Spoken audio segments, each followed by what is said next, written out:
I'm a fucking bandit.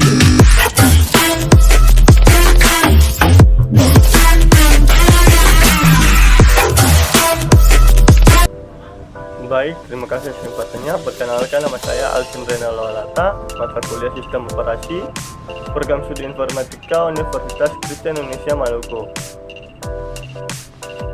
Materi yang akan saya bahas itu tentang fungsi dasar sistem operasi.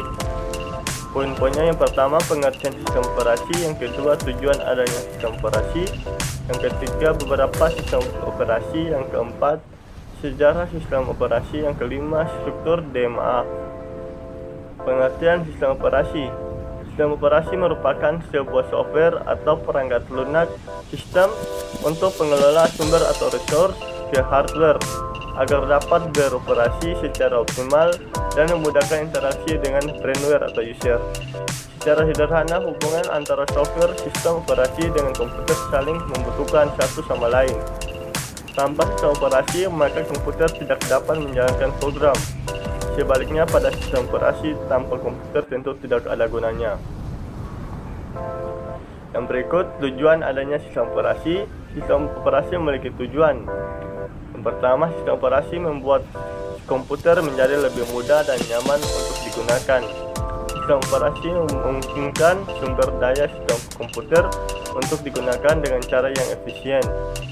Sistem operasi harus disusun sedemikian rupa sehingga memungkinkan pengembangan yang efektif, pengujian, dan penerapan fungsi-fungsi sistem yang baru tanpa mengganggu pelayanan yang telah ada.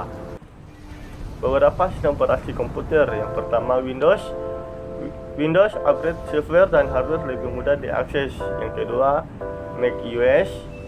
Sistem ini hanya bekerja pada perangkat Apple. Yang ketiga, Linux. Sistem ini dapat dimodifikasi dan didistribusikan oleh siapapun. Yang keempat, Microsoft DOS. Sistem ini tidak memiliki kemampuan multitasking dan multi-user. Yang kelima, Unix.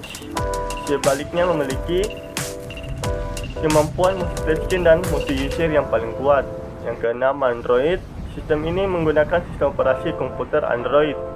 Yang terakhir, yang ketujuh, Chrome OS. Sistem ini memiliki kecepatan dalam pemrosesan yang dibangun Google Chrome OS.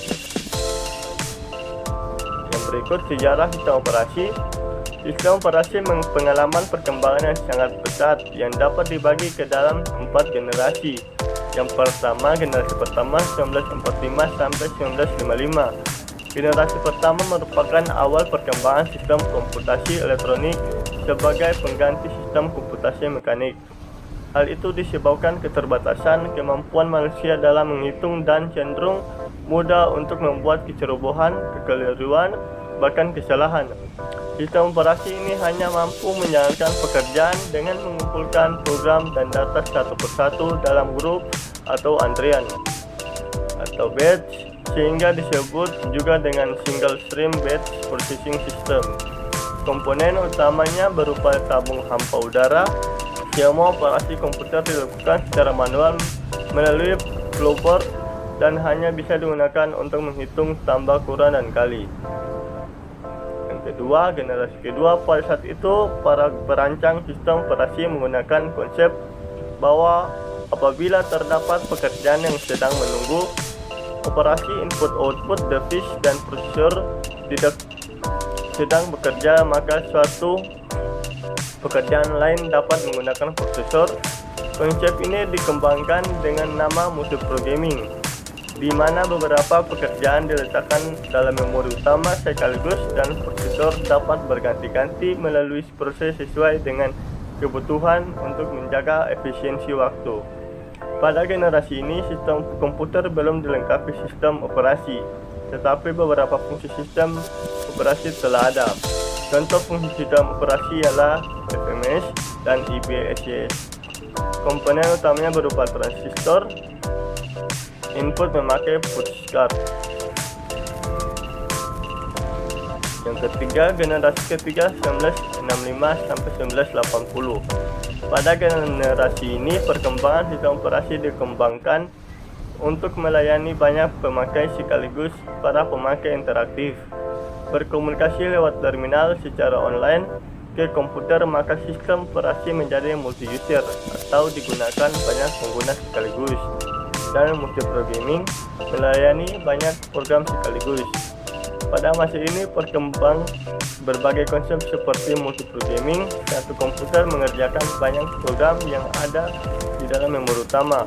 Multi-processing, satu proses dikerjakan oleh banyak prosesor untuk meningkatkan kinerja. Spooling atau simultaneous vertical operation online berupa tindakan sebagai buffer dan mampu menerima proses meskipun belum dikerjakan. Device independent, masing-masing komponen memiliki sifat yang saling berbeda. Setiap hardware memiliki driver yang berbeda seperti printer. Time sharing atau multitasking, menjalankan banyak proses dalam satu waktu. Real-time system sebagai kontrol hardware. Yang keempat, generasi keempat atau pasca 1980-an. Generasi keempat sistem operasi dipergunakan untuk jaringan komputer. Pemakai menyadari keberadaan komputer-komputer yang saling terhubung satu sama lainnya. Pada masa ini, para pengguna juga telah dinyamankan dengan graphical user interface, yaitu antarmuka komputer yang berbasis grafis yang sangat nyaman. Pada masa generasi keempat sudah dimulai era komputasi tersebar, di mana komputasi tidak lagi berpusat di satu titik, tetapi dipecah di banyak komputer sehingga tercapai kinerja yang lebih baik. Layanan sistem operasi. Pembuatan program adalah sistem operasi yang menyediakan fasilitas dan layanan untuk membantu para program untuk menulis program. Eksekusi program yang berarti instruksi dan data-data harus dimuat ke memori utama. Perangkat-perangkat atau masukan, keluaran, dan berkas harus diinisialisasi, serta sumber daya yang ada harus disiapkan. Semua itu harus ditangani oleh sistem operasi. Yang berikut, struktur komputer. Struktur sebuah sistem komputer dapat dibagi menjadi beberapa bagian. Yang pertama, sistem operasi komputer, struktur I/O, struktur penyimpanan, storage, hierarki, proteksi perangkat keras. Yang berikut, struktur DMA, Direct Memory Access atau DMA, suatu metode penanganan satu kernel di mana device controller langsung berhubungan dengan memori tanpa campur tangan CPU.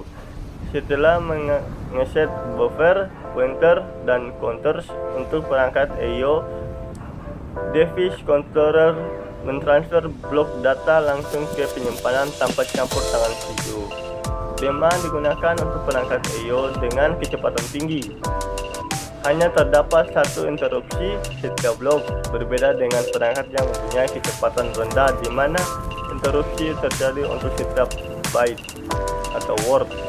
Keuntungan penggunaan mode DMA dapat dilihat pada operasi multitasking seperti Unix, karena transfer data dengan mode DMA akan menghemat sumber daya CPU sehingga CPU dapat melakukan pekerjaan yang lain. Ada dua jenis DMA. Yang pertama, Third Party DMA, menggunakan DMA control yang ada pada motherboard untuk mengerjakan proses. Yang kedua, First Party DMA, disebut dengan push mastering DMA, di mana proses dikerjakan oleh bagian logik di interface card. Demikian hasil presentasi saya ucapkan terima kasih.